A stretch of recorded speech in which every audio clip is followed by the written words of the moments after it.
Alors, du coup, bonjour à tous. Bienvenue donc à la 6e séance du séminaire du projet Richelieu Histoire du quartier, donc qui est un projet qui est porté par l'INHA, la BNF, le Centre allemand d'histoire de l'art, l'École des Chartes, et aussi soutenu par la Banque de France et la Fondation des sciences du patrimoine, et aussi également le Centre André Chastel. Alors, vous avez notamment les flyers du séminaire si jamais vous voulez voir les autres séances et une petite description du projet qui sont à l'entrée. Du coup, aujourd'hui, on accueille Olga Lemagnan, qui est doctorante à l'université Paris 1 Panthéon-Sorbonne et qui travaille sur la photographie sous la direction notamment de Michel Poivert et Bertrand Tillier, et qui va nous présenter donc les campagnes photographiques qui ont eu lieu dans le quartier Richelieu autour de 1900.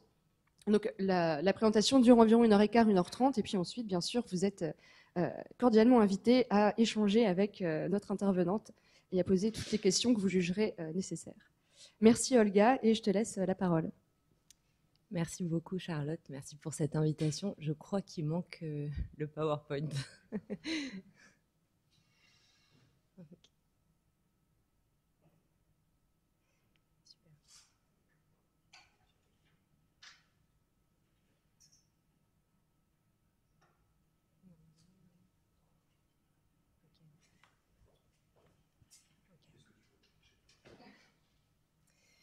Bonjour à toutes et à tous. Merci pour cette invitation, Charlotte. Je suis ravie de venir aujourd'hui vous présenter une petite partie de ma recherche et voilà, de l'appliquer, disons, au cas particulier du quartier Richelieu.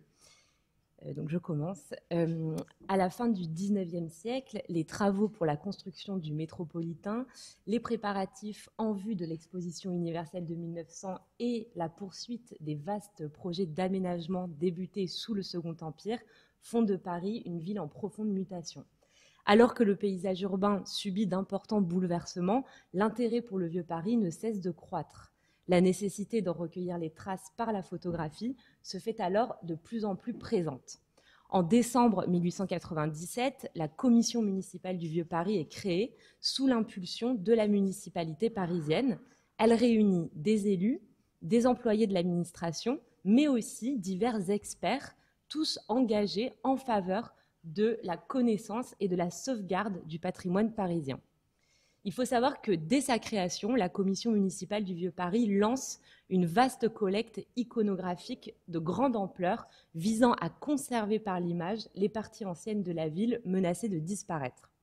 Un moment favorable à la représentation du Vieux Paris se dessine alors autour de 1900 et se traduit par le lancement de plusieurs campagnes photographiques menées parallèlement et simultanément et instaurée soit par la municipalité parisienne, soit par des photographes indépendants, dont le plus célèbre est sans conteste Eugène Atget.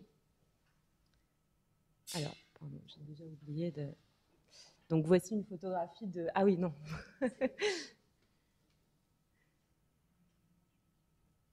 Donc voici une photographie prise, alors pas dans le quartier Richelieu, mais une photographie très symbolique puisqu'il s'agit de la première photographie prise sous la demande de la commission du Vieux Paris lors de la première visite organisée par la commission du Vieux Paris sur un chantier de fouilles de l'île de la Cité. Et donc, je parlais il y a un instant d'Eugène Atget, qui est ce célèbre photographe du Vieux Paris sur lequel je reviendrai tout à l'heure. C'est donc autour de ce moment particulier que se cristallise la recherche que je mène dans le cadre de ma thèse de doctorat. En me positionnant à contrepoint d'une tendance largement majoritaire qui a fait d'Eugène Atget l'unique pourvoyeur du Vieux Paris, j'entends faire émerger un réseau de photographes concurrents engagés de concert dans la construction d'un imaginaire visuel voulu et orchestré par les institutions parisiennes. L'engouement observé autour de l'image du Vieux Paris dans les années 1900 a pris des formes variées, portées par des initiatives souvent complémentaires, qui convergent toutes vers un devoir de mémoire encouragé par les pouvoirs locaux. Aujourd'hui, je vous propose donc de croiser ces différents projets photographiques à l'échelle du quartier Richelieu et de tenter de faire émerger des regards et des pratiques spécifiques. il faut dire que travailler sur le quartier Richelieu a été pour moi une expérience très enrichissante, puisque dans le cadre de ma thèse, je travaille donc naturellement sur l'ensemble de la capitale, et que ici, pour ce séminaire, il s'est agi pour moi de changer d'échelle et de réfléchir aux spécificités liées à un quartier en particulier. Alors, disons d'abord une chose, le quartier Richelieu a été finalement peu photographié au cours des années 1900, en tout cas moins que d'autres quartiers du cœur de la capitale, pour la simple et bonne raison qu'il a été peu touché par des opérations de voirie à ce moment-là. Il est pourtant encadré par des opérations majeures, comme le percement de l'avenue de l'Opéra, de la rue du Louvre et de la rue Réaumur, mais lui est resté relativement préservé au cours de la période qui nous occupe. Il faut dire enfin qu'aborder le quartier Richelieu sous l'angle de la photographie est d'autant plus symbolique qu'il constitue historiquement un haut lieu de l'industrie photographique parisienne. Comme l'a montré l'historienne Elisabeth Anne Macaulay, en 1848 déjà, le marché du daguerréotype était concentré dans 2 quartiers, à savoir l'île de la Cité et le Palais Royal. Ensuite, autour de 1860, comme vous pouvez le voir juste ici, le 2e arrondissement et plus particulièrement la région au sud des grands boulevards est celui qui concentre le plus grand nombre de studios de photographie parmi les plus célèbres. Entre autres, on trouve Nadar et Legret installés boulevard des Capucines, Disdéry, boulevard des Italiens, Reutlinger, rue Richelieu ou encore Victor Plumier, rue Vivienne. Voici un petit aperçu des plus célèbres studios concentrés dans le quartier Richelieu. D'ailleurs, autour de 1900, dans le quartier Richelieu, on trouve encore des traces de l'intense activité du quartier, de l'intense activité photographique du quartier dans la seconde moitié du 19e. En 1907, le photographe Henri Godefroy prend pour la Commission du Vieux Paris cette photographie à l'angle de la rue de la Paix et de la rue des Petits Champs, sur laquelle on aperçoit justement une vitrine Nadar en bas à gauche de l'épreuve, que vous voyez normalement juste ici.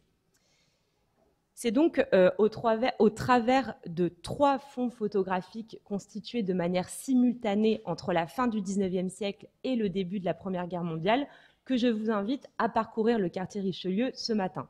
Le premier de ces fonds a été constitué par la Commission du Vieux Paris entre 1898 et 1916. Le second est assuré par le service d'architecture de la ville de Paris à partir de 1894. Et enfin, le 3e et dernier fonds sur lequel je m'arrêterai est celui entrepris par Eugène Atget et plus spécifiquement sa série intitulée Topographie du Vieux Paris qu'il débute en 1906. Ce qui réunit ces 3 fonds, c'est qu'ils ont tous été collectés par, voire constitués pour les institutions de conservation parisiennes, à savoir le musée Carnavalet et la bibliothèque historique de la ville de Paris. Il s'agira donc pour moi de décrypter les spécificités de chacun de ces fonds au regard des enjeux patrimoniaux, mais aussi des enjeux d'aménagement qui les ont portés, aussi de relever leurs points communs et leurs différences, et de réfléchir à leur utilité dans le cadre de l'étude menée par ce séminaire sur l'histoire du quartier Richelieu. En outre, la question n'est pas seulement de s'interroger sur ce que nous apprennent les photographies sur l'histoire du quartier. En tant qu'historienne de la photographie, l'important aussi est de s'intéresser sur les pratiques à l'origine de ces images et en d'autres termes, de s'interroger sur ce que nous apprennent ces photographies des photographes et du regard qu'ils ont porté sur le quartier Richelieu. Enfin, avant de m'attaquer à ma première partie, il faut bien garder en mémoire qu'aucune des campagnes photographiques que je vais vous présenter aujourd'hui ne s'est cantonnée au quartier Richelieu. Toutes ont concerné, au-delà du quartier, l'ensemble de la capitale. Alors, commençons donc par nous intéresser à l'action menée par la Commission du Vieux Paris dans le quartier Richelieu. Comme cela vous a d'ailleurs été présenté le mois dernier par Pauline Rossi et Julien Avinin, la Commission du Vieux Paris n'a jamais cessé son activité photographique jusqu'à aujourd'hui.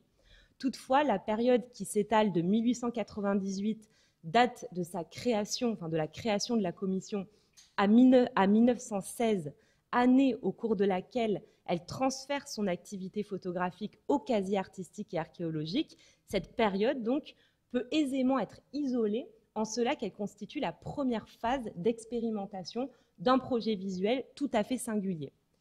Dès sa création, la commission consacre une sous-commission spéciale entièrement dédiée à la question des reproductions et en particulier des reproductions photographiques. Elle fait de la commande son principal mode d'acquisition et s'entoure pour cela de photographes professionnels triés sur le volet. Alors, ces photographes sont rétribués à la tâche, autrement dit à la mission. Ils ne sont pas employés par la Commission du Vieux Paris, ils n'ont aucune garantie de l'emploi et ils peuvent être remplacés à tout moment. Pourtant, dans les faits, la Commission est restée très largement fidèle à ces photographes au cours de ces 20 premières années. En 1902, on peut dire qu'il bénéficie, il s'avère qu'ils bénéficient d'une accréditation qui leur assure, quoique symbolique, une certaine forme de reconnaissance au sein de la commission. Alors, entre 1898 et 1916, la commission a commandé au total plus de 1000 épreuves que j'ai identifiées et inventoriées dans le cadre de ma thèse, puisque ces épreuves ont été, donc, comme j'ai dit tout à l'heure, directement versées au musée Carnavalet et à la bibliothèque historique de la ville de Paris, au sein des fonds topographiques. Et donc, il s'est agi, dans un premier temps, au cours de ma recherche, d'identifier ces photographies qui avaient été spécialement commandées par la Commission du Vieux Paris. Parmi ces 1000 épreuves, j'en ai relevé 35 prises dans le quartier Richelieu. Alors, ce corpus, au départ, m'est apparu très restreint, mais finalement, il s'est révélé tout à fait représentatif des enjeux et des tendances que j'ai dégagées à l'échelle de l'ensemble de la ville. C'est ce que je vais tenter de vous montrer dans la première partie de mon intervention. Alors, le premier constat à faire, qui n'est pas des moindres, c'est que tous les photographes accrédités auprès de la Commission du Vieux Paris figurent dans le corpus sur le quartier Richelieu. Prenons le temps de les nommer. Ces photographes qui ont travaillé durant près de 20 ans pour la Commission. Ils s'appellent Jean Barry et sa femme Marie-Louise Brasseur, Pierre Raymond, Henri Godefroy, Eugène Gossin, Ferdinand Roux, l'Union photographique française et la maison Berthaud Frères, puis son successeur Catala. Tous y ont pris au moins une photographie au cours de la période.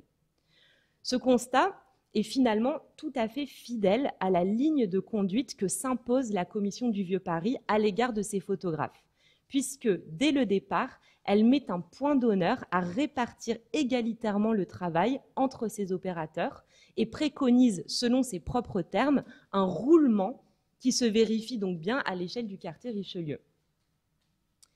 Alors, il faut savoir qu'à plusieurs reprises, la Commission insiste sur la nécessité d'élaborer une méthode en vue de l'exploration par la photographie des vieux quartiers de la capitale.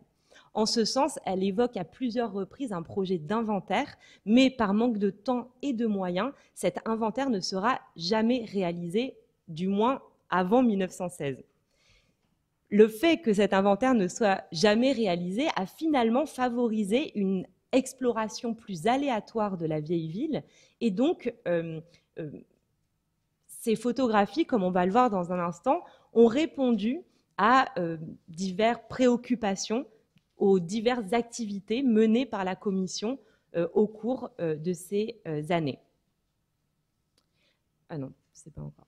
Alors, face aux transformations effrénées du paysage urbain, les photographes de la Commission se déplacent majoritairement au rythme de l'actualité urbaine, donc de l'actualité des transformations. Ils sont appelés pour photographier en priorité les lieux dont la démolition est imminente. En cela, la photographie constitue un lot de consolation face à la disparition inéluctable de certaines parties de la ville. Mais la Commission est loin d'être mise au courant de toutes les transformations qui surviennent dans la capitale. Les photographes de la Commission ne suivent pas systématiquement les plans de démolition, comme l'a fait par exemple Charles Marville dans les années 1860, lui aussi guidé ou commandé par la municipalité parisienne. En fait, la Commission du Vieux Paris, elle est soutenue par les autorités locales, mais en même temps, elle se positionne en contre-pouvoir au sein de la municipalité et elle est en cela loin d'adhérer à tous les projets d'aménagement urbain envisagés dans ces années-là, puisqu'elle en dénonce justement les interprétations abusives et qu'elle entend clairement faire la guerre aux démolisseurs, expression qu'elle emprunte elle-même au célèbre défenseur du Vieux Paris, Victor Hugo. Alors, lorsque de grandes opérations de voirie sont annoncées par la municipalité parisienne, la commission du Vieux Paris est généralement prévenue par l'administration, ce qui lui permet de se rendre sur place et de dresser l'inventaire des objets à sauver, souvent ensuite conservés au musée Carnavalet, et des photographies à faire prendre. Elle publie annuellement les procès-verbaux de chacune de ces séances. Ces procès-verbaux sont une source immense pour mieux comprendre l'activité menée par la commission du Vieux Paris dans ces années-là, puisqu'ils nous offrent une connaissance extrêmement précise des différentes visites menées par elle dans le Vieux Paris. Par exemple, dans le procès-verbal du 7 avril 1906, le prolongement de la rue du Louvre entre les rues d'Aboukir et d'Argout est annoncé. On apprend que l'opération entraînera la démolition d'un certain nombre de maisons. La commission envoie donc une délégation sur les lieux pour procéder à la visite de chaque demeure concernée. Le fait qu'elle soit, donc, comme je l'ai dit tout à l'heure, soutenue par la municipalité lui offre d'ailleurs la chance de pouvoir entrer dans les maisons et elle ne se contente pas de venir voir les édifices de l'extérieur. Suite à ce type de visite, un rapport est dressé et si la plupart des maisons sont, je cite, sans caractère et ne possèdent rien à signaler, certaines retiennent en revanche plus particulièrement l'attention. C'est le cas notamment du cliché demandé du 63 rue d'Argout, où se trouve l'entrée du passage du Vigan, ouvert en 1825, que vous avez ici à gauche. À l'autre extrémité du passage, une photographie est prise de la façade du 14 rue d'Aboukir. Mais, donc, comme je disais tout à l'heure, la commission du Vieux Paris ne s'en tient pas à une observation extérieure des édifices. Elle entre aussi dans les cours d'immeubles, elle visite les intérieurs et ici, par exemple, toujours au numéro 14, elle fait prendre une photographie de cet escalier dont la rampe, je cite, offre un superbe spécimen de fer forgé du XVIIIe siècle. C'est vraiment un exemple parmi des centaines et des centaines. D'ailleurs, je me permets d'ajouter que cet exemple est d'autant plus intéressant que le prolongement annoncé de la rue du Louvre entre la rue d'Aboukir et la rue d'Argout ne sera finalement achevé qu'en 1914, ce qui donne lieu à une deuxième visite de la part de la commission en 1913, visite au cours de laquelle elle fait compléter le reportage qu'elle avait déjà initié. C'est intéressant puisqu'elle retourne au numéro 14 de la rue d'Aboukir et elle fait alors photographier deux autres objets trouvés au 14 qu'elle n'avait pas relevés la première fois, à savoir l'entrée des caves qui est, je cite, tout à fait remarquable, et l'une des façades sur la cour. En outre, alors qu'en 1906, seul le numéro 14 de la rue avait retenu l'attention de la commission, en 1913, le numéro 16 est également photographié, comme vous pouvez le voir ici.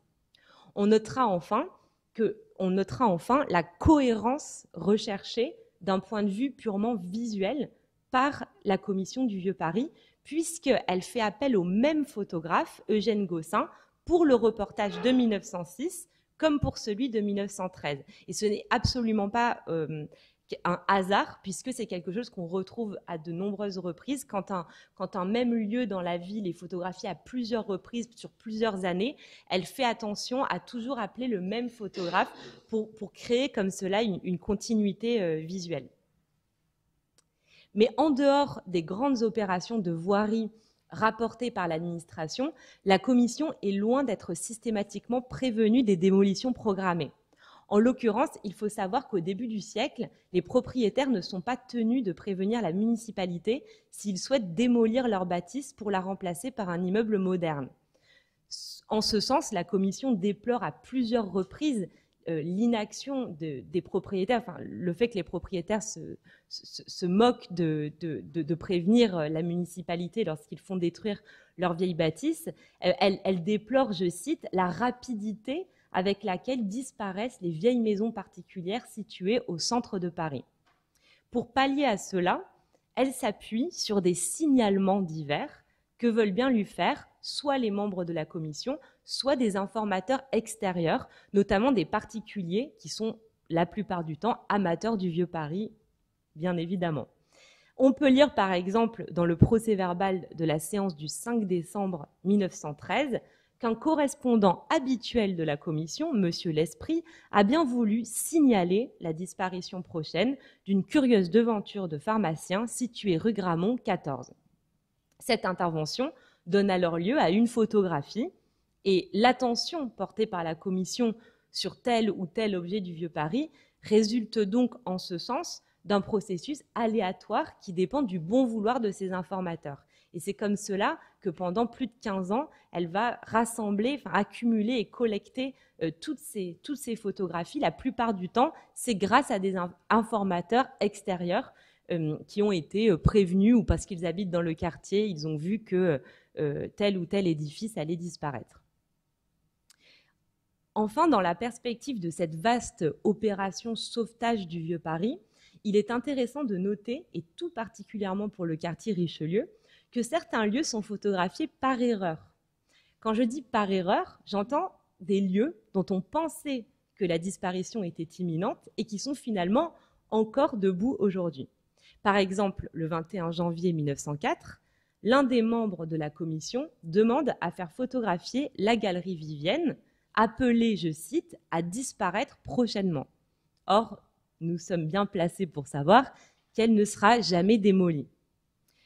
De la même manière, en 1912, la commission demande à faire photographier l'immeuble à 9 étages de la rue Radziwiłł, qui donne également sur la rue de Valois, et son étonnant escalier à double révolution, construit sur le modèle de l'escalier de Chambord, dont la disparition est, je cite encore, imminente à l'occasion de l'agrandissement de la Banque de France. Il ne sera, lui non plus, jamais démoli, et même l'escalier existe encore aujourd'hui au sein de cet immeuble que vous pouvez dont vous pouvez aller voir la façade vraiment de l'autre côté de la rue. Alors, ensuite, il faut savoir que la commission ne se contente pas de sauver par l'image ce qu'elle ne peut physiquement conserver, puisque chaque excursion photographique s'inscrit dans une plus vaste démarche de connaissance du vieux Paris et d'écriture de l'histoire. Paradoxalement, plus le vieux Paris est menacé de disparaître, plus il devient un objet d'histoire à part entière. Par exemple, à l'annonce de la disparition de l'immeuble de la rue Radziwiłł dont je viens de parler, la commission du vieux Paris ne se contente pas d'en faire prendre 2 photographies. En réalité, l'édifice fait l'objet d'une importante recherche sérieusement référencée qui entend retracer l'histoire de l'immeuble depuis sa construction en 1781. On cherche alors à le raccrocher à l'histoire de Paris et même à celle de la nation tout entière. Regardez ce qu'écrit le membre de la commission qui à l'origine du rapport.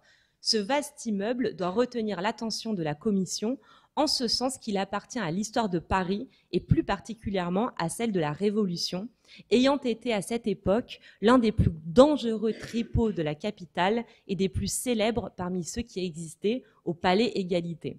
Ce qui est anecdotique mais marrant à lire quand on lit l'ensemble du rapport, c'est que c'est comme ça qu'ils expliquent l'existence de cet escalier à double révolution, puisque l'idée c'était de pouvoir, que certaines personnes pouvaient descendre pendant que d'autres ne les voyaient pas monter et vice-versa. Mais donc cet exemple, cette recherche historique qui vient compléter la prise de vue n'est pas du tout isolée et de manière générale, dans la seconde moitié du XIXe siècle, se fait de plus en plus présente l'idée selon laquelle l'histoire de la ville serait à recueillir à même les bâtiments. Ce point a déjà été largement travaillé pour Paris par l'historien de la photographie Guillaume Le Gall, qui montre que dès les années 1820, la littérature véhicule largement ce mode d'accession au savoir. En d'autres termes, Paris est associé à un livre ouvert, intelligible à qui saurait le déchiffrer et le comprendre. Certaines photographies représentent alors, permettez-moi la métaphore, de véritables portes d'entrée pour faire l'histoire du quartier. Par exemple, ces 2 photographies qui ont été prises en février 1904 par Pierre Hémon ne viennent pas soulager l'urgence d'une disparition prochaine. Non, elles sont commandées dans le cadre d'une recherche menée par la commission sur les domiciles parisiens de Madame de Pompadour dans son enfance et sa jeunesse. Sujet extrêmement précis. Et en guise d'introduction à ce rapport, on peut lire, encore une fois, « Rien n'est plus précieux pour l'histoire de Paris que l'identification des anciens logis où vécurent et s'agitèrent ces personnages désormais historiques dont les faits, gestes et paroles occupèrent l'opinion publique de jadis. » Ici, donc, on voit bien que le caractère illustre de la bâtisse, ce pourquoi elle est photographiée, se confond avec le caractère illustre du personnage qui l'a jadis habité. Alors, d'autres fois encore, la photographie sert au contraire à identifier et mettre au jour des objets méconnus pour mieux les préserver. L'idée est très présente parmi les membres de la commission, selon laquelle plus le vieux Paris sera connu, plus il aura de chances d'être protégé, sauvé, conservé. Alors, voici un exemple trouvé encore une fois dans le quartier Richelieu. En avril 1899, un membre de la commission identifie sur la façade d'un ancien hôtel situé rue Richelieu les restes de l'ancienne numérotation des maisons du quartier datant de la Révolution. Il préconise alors qu'il serait bon d'en prendre une photographie et de veiller à sa conservation. Ici, donc, la photographie participe véritablement de la découverte d'un aspect jusqu'alors resté invisible, même aux yeux des amateurs du vieux Paris. Bon, alors, l'ironie du sort, c'est que le photographe prend le cliché sous un soleil éclatant qui rend, bon, à moins que vous n'ayez de meilleurs yeux que moi, absolument illisible le numéro en question. J'ai bien regardé, je ne l'ai pas trouvé, ce qui est finalement, ce qui peut nous faire sourire.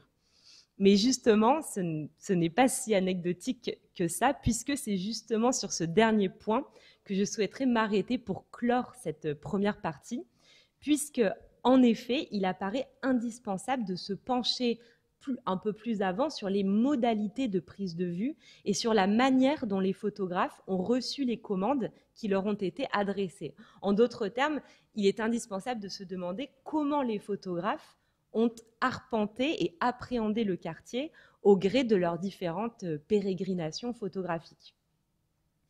Ce que j'ai pu faire grâce aux procès-verbaux des séances de la Commission du Vieux Paris, c'est que j'ai pu identifier pour chaque photographie exécutée ou presque la commande photographique correspondante.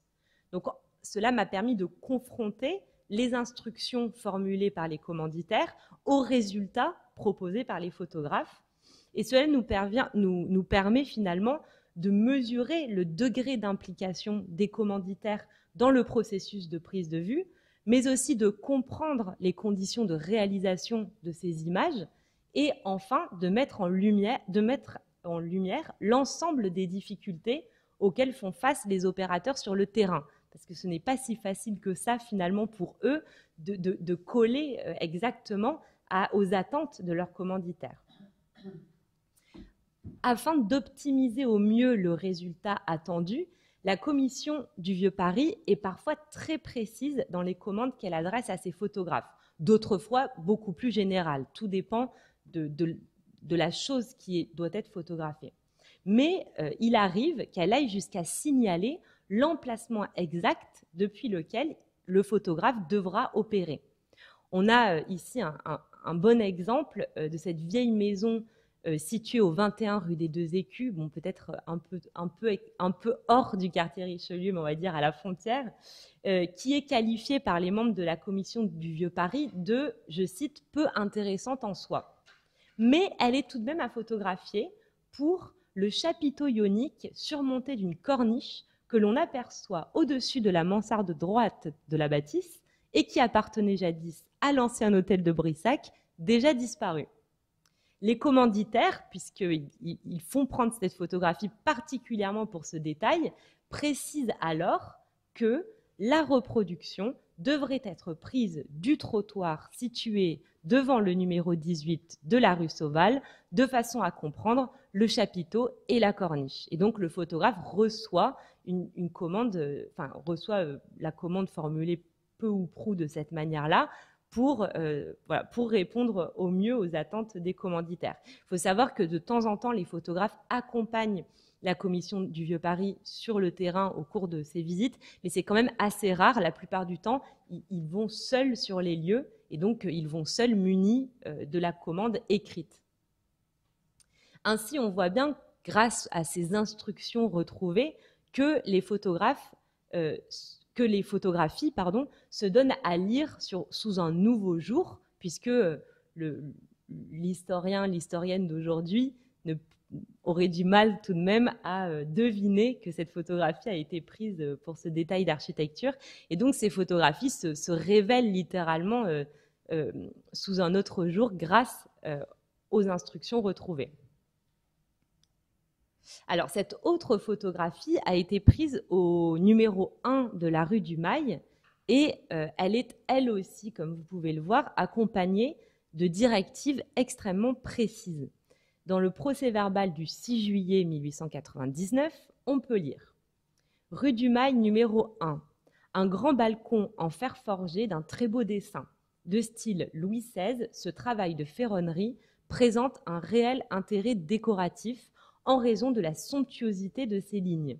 La vue à prendre devrait comporter l'une des deux extrémités comprenant un motif à ruban, fleurs et draperies avec au centre 2 lettres majuscules entrelacées. » Or, comme vous pouvez le voir, les preuves obtenues montrent bien que, premièrement, le photographe a dû rivaliser d'ingéniosité pour se rapprocher au plus près du balcon signalé et donc au plus près des instructions formulées, mais aussi que le photographe, malgré les efforts fournis, n'a pas vraiment réussi à remplir sa mission puisque l'enseigne du fabricant de jupons et peignoirs installé à cette adresse masque en grande partie le motif du balcon pour lequel la photographie était précisément commandée.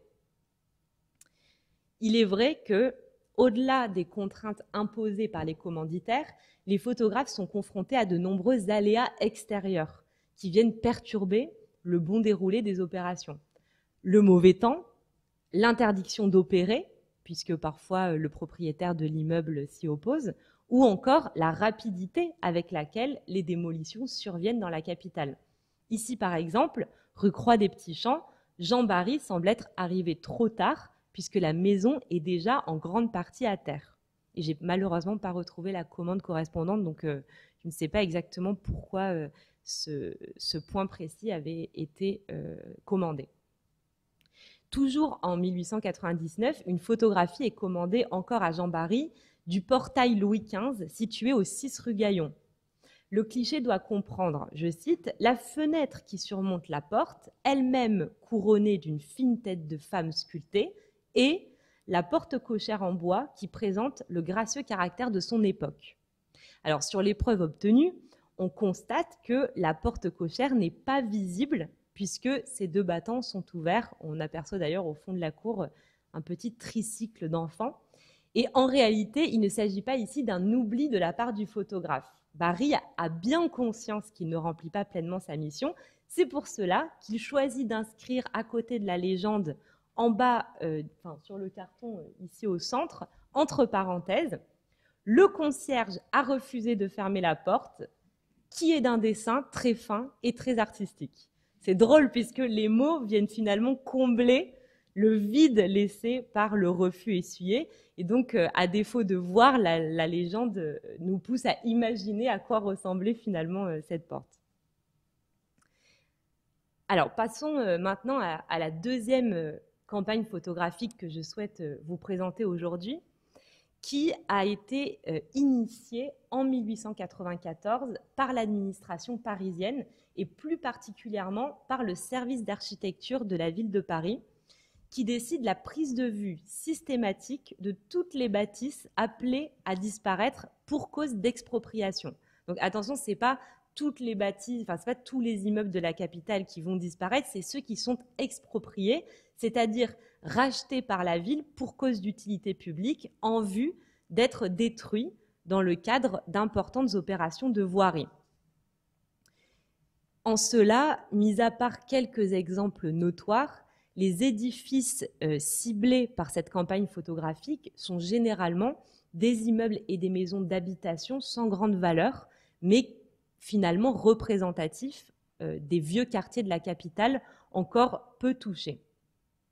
En premier lieu, ces photographies sont censées servir de support visuel pour les agents de l'administration chargés d'évaluer le montant de l'indemnisation réservée aux propriétaires et aux locataires de l'immeuble exproprié.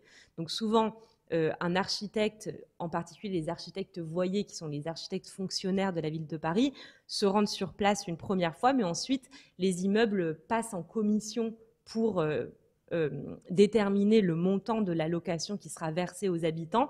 Et c'est au moment de ces commissions que les photographies sont sorties afin, en fait, tout simplement d'identifier rapidement l'immeuble dont il est question.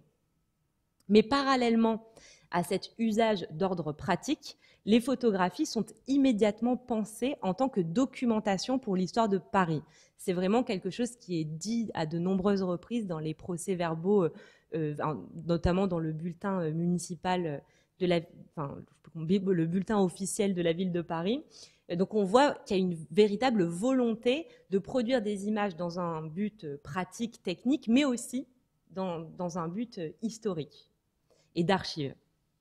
Et justement, ce qui nous intéresse particulièrement, c'est qu'à partir de 1898, grâce au concours de la Commission du Vieux Paris, ces photographies sont systématiquement reversées au musée Carnavalet et à la bibliothèque historique de la ville de Paris. Donc voilà encore un fonds qui se retrouve mélangé au fonds de la Commission du Vieux Paris dans les collections topographiques de la ville de Paris.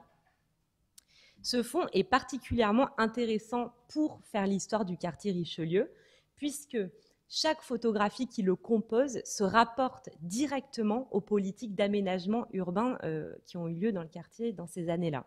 C'est-à-dire que chaque image peut être rattachée à une opération de voirie en particulier survenue dans le quartier autour de 1900. Alors, voici les exemples que j'ai relevés. Il n'y en a pas, à vrai dire, il n'y en a pas tant que ça, mais je peux tous vous les montrer. En 1898, on voit ici que 3 photographies sont prises des numéros 2 et 4 rue de la Banque et du numéro 6 rue de la Feuillade. Donc c'est vraiment l'angle quand vous sortez juste à gauche. Et donc ces 3 photographies sont prises en raison du prolongement de la rue de la Banque qui est programmé autour de 98. Je n'ai pas trouvé la date exacte. Ensuite, en 1906, un autre immeuble de la rue de la Banque, le numéro 6, est photographié parce qu'il va être démoli pour l'agrandissement de la mairie du 2e arrondissement. Toujours en 1906, le prolongement de la rue du Louvre entre les rues d'Aboukir et d'Argout, que j'ai déjà évoqué tout à l'heure, engendre lui aussi plusieurs photographies. Et l'exemple peut-être le plus marquant, parce que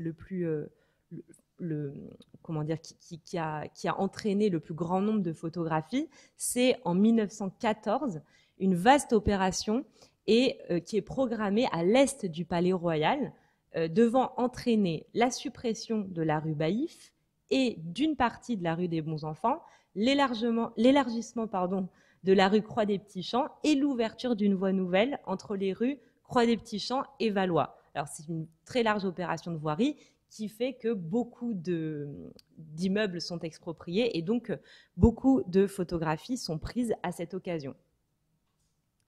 Alors regardons maintenant d'un peu plus près les photographies en question et tentons de les comparer aux photographies, par exemple, prises par la Commission du Vieux Paris au même moment dans le quartier Richelieu. On constate déjà que le quartier n'est pas photographié de la même manière selon qu'il est regardé sous un angle patrimonial ou sous un angle plus pratique, plus utilitaire. En outre, comparer le corpus produit par la Commission du Vieux Paris avec celui des immeubles et maisons expropriés m'est apparu d'autant plus évident que les photographes qui assurent la campagne des maisons et immeubles expropriés travaillent aussi pour la Commission du Vieux Paris. au cours de la même période. Il s'agit de l'Union photographique française. Ici, vous avez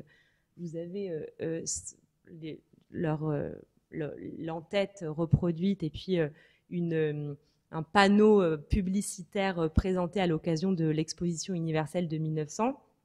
Et donc, l'Union photographique française, c'est une association ouvrière de production qui est fondée en 1893 et qui réunit en son sein plusieurs photographes qui sont à la fois actionnaires et employés au sein de la société. Ils se considèrent d'ailleurs de photographes ouvriers, mais en même temps, ce sont eux les actionnaires de la société. L'Union photographique française s'est très vite fait un nom au sein du paysage photographique parisien à la fin du XIXe siècle, puisqu'elle travaille pour le service d'architecture, pour la commission du Vieux Paris à partir de 1998, mais aussi elle assure une grande partie de la campagne photographique documentant les travaux du métropolitain, elle aussi débutée en 1898. Donc on voit que même du point de vue des photographes, certains font de la ville de Paris une véritable spécialité. C'est quelque chose qu'on retrouve même chez d'autres que je n'évoquerai pas aujourd'hui. Alors, en comparant ces différents fonds, on constate que l'Union photographique française a su s'adapter et répondre aux exigences et aux besoins de ses commanditaires. Concernant les maisons expropriées, la première exigence qui semble prôner sur tout le reste, c'est que la bâtisse doit être photographiée dans son ensemble. Il faut absolument, on ne cherche absolument pas à photographier un détail de la façade, mais c'est la façade entière qui doit être photographiée. Ici, donc, on peut comparer le 21 rue des Deux Écus, photographié une première fois par l'Union photographique française dans le cadre de la campagne des immeubles et maisons expropriés, et une deuxième fois à gauche pour à droite pour la commission du Vieux Paris. Alors, sur la vue de gauche, celle qui a été réalisée pour le service d'architecture, on voit bien que l'ensemble de la maison est photographié, horizontalement d'ailleurs, ce qui permet aux photographes d'englober aussi la portion sur la rue Sauval. Alors que pour la photographie de droite, on voit que le photographe a préféré sacrifier une partie de la maison, de la façade, au profit, rappelez-vous, du détail qui avait été signalé par la commission. La différence de traitement dans la prise de vue témoigne bien du rôle central que jouent les commanditaires dans ce processus de prise de vue. Alors, quand ils le peuvent également, les photographes optent pour des vues frontales. Enfin, les photographes, dans le cadre de cette campagne, ils optent pour des vues frontales qui permettent tout simplement un rendu exact des façades dont on peut dès lors parcourir tous les étages, depuis le commerce situé au rez-de-chaussée jusqu'aux combles étroites du dernier palier. Mais en réalité, les photographes n'ont pas toujours le recul suffisant pour opérer de face. Ils sont contraints, ils sont contraints par la force des choses de s'adapter à la topographie des rues et produisent alors souvent des vues de biais dans des rues qui sont tellement exiguës qu'on distingue parfois à peine finalement la façade dont il est question. C'est finalement l'exigence de la vue en pied qui nuit à la lisibilité de l'image, comme ici où on distingue à peine les façades photographiées. Ces fragments d'immeubles sont finalement tout à fait significatifs de la densité du quartier Richelieu dans ces années-là, puisqu'on remarque que le traitement photographique est très différent pour des photographies prises par exemple dans le 13e arrondissement qui témoignent d'un paysage bien plus aéré. Il n'y a pas les mêmes enjeux photographiques dans les deux cas. Vous voyez ici, on voit bien qu'ils n'ont pas pu faire autrement que de photographier en biais. Ici, ils ont bien plus d'espace, bien plus de recul pour prendre leurs photographies. Alors, vous l'aurez compris, ce qui détermine la production d'un tel ensemble, c'est la disparition inéluctable des bâtisses photographiées, et plus encore même, c'est leur statut d'exproprié. Contrairement à la commission du Vieux Paris, la campagne des maisons et immeubles expropriés ne trie pas en fonction de l'intérêt des édifices. Elle ne choisit pas de faire photographier ce qu'il y a de beau, d'artistique ou encore de curieux parmi ce qui est voué à disparaître. Au contraire même, elle photographie tout. Et donc, ce fond, finalement, nous éclaire non seulement sur une architecture disparue, mais surtout sur une architecture disparue qui n'a pas forcément intéressé les défenseurs du Vieux Paris au moment de sa disparition. A posteriori, pour l'historien d'aujourd'hui, il constitue une source précieuse qui nous renseigne sur l'habitat ordinaire dans le quartier, sur les commerces aussi qui se trouvaient à l'adresse au moment de la démolition de l'immeuble, et encore sur la topographie des rues anciennes, et notamment des portions de rues qui sont aujourd'hui totalement disparues. Ici, vous avez l'exemple de la rue Baïf, qui est assez éloquent, puisqu'on voit bien qu'on peut, grâce à la photographie, reconstituer l'ensemble de la rue qui aujourd'hui n'existe plus. Alors, je vais maintenant m'arrêter sur le dernier corpus que je souhaitais vous présenter aujourd'hui. Ce troisième corpus est beaucoup plus connu que les deux autres, puisqu'il a été réalisé par Eugène Atget, donc le célèbre photographe du Vieux Paris, que vous connaissez peut-être. Atget commence à s'intéresser au vieux quartier de la capitale au cours de l'année 1897, donc l'année même où la commission du Vieux Paris est créée. Et tout au long de sa carrière de photographe, il va faire du Vieux Paris son principal objet d'étude. Il vend ses photographies à des érudits, des amateurs, des artistes, mais aussi et surtout à des institutions publiques, dont, vous l'aurez deviné, le musée Carnavalet et la bibliothèque historique de la ville de Paris, qui, rappelez-vous, accueillent au même moment les photographies collectées par la commission du Vieux Paris et celles des maisons et immeubles expropriés.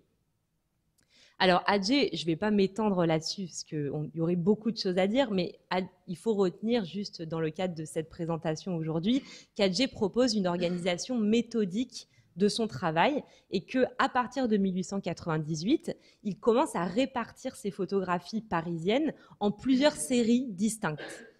Ces séries sont numérotées séparément, ce qui permet vraiment de créer des groupes, des corpus isolés distincts. Donc, une première série est intitulée Paris pittoresque. Elle regroupe tout ce qui concerne la vie parisienne, ses habitants, ses commerces.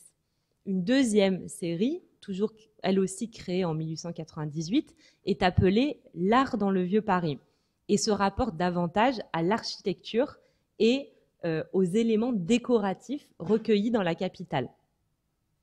Alors nous, ce qui nous intéresse plus particulièrement, c'est qu'en mai 1906, Atget débute une autre série qu'il intitule Topographie du Vieux Paris.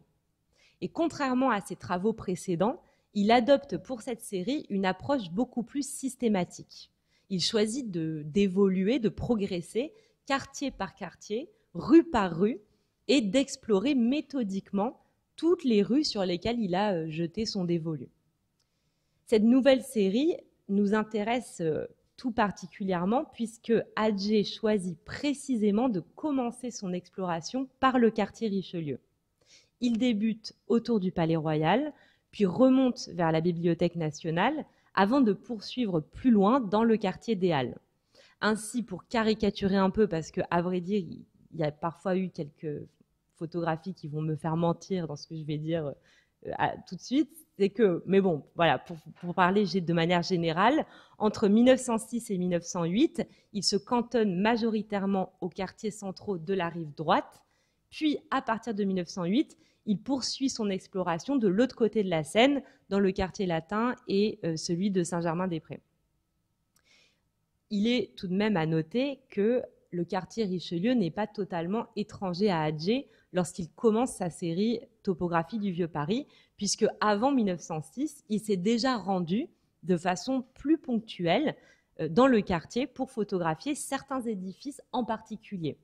Alors notons justement la chancellerie d'Orléans qu'il photographie en 1905, donc avant la création de cette série, quelques aspects du Palais Royal, mais de manière assez succincte, et enfin la Bibliothèque nationale de France, sur laquelle il réalise pour le coup un vaste reportage au cours de l'année 1902.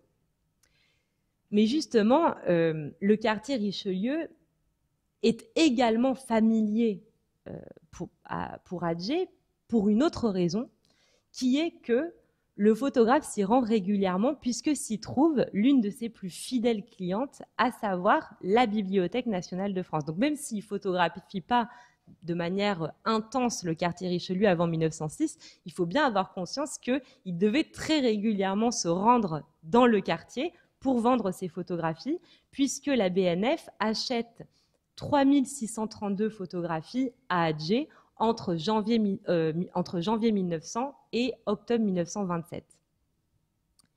Pourtant, malgré la proximité géographique de la BNF, c'est d'une autre institution que semble avoir émergé l'idée de la série Topographie du Vieux Paris, débutée en 1906. Cette même année, Marcel Poët, le conservateur de la Bibliothèque historique de la ville de Paris, entreprend un vaste projet de restructuration de son institution et veut faire de la bibliothèque un véritable centre d'études parisienne. Alors pour cela, il préconise d'une part le classement et le catalogage des collections existantes au sein de la bibliothèque, et d'autre part, il souhaite l'accroissement et la diversification des ressources. Donc, il souhaite acquérir de nouvelles collections, de nouvelles archives. Entre autres, il propose la création d'une section spéciale dévolue à la photographie, rattachée à la section des plans, elle-même confiée à Edmond Beaurepaire, qui est historien de Paris et justement expert en matière de topographie parisienne.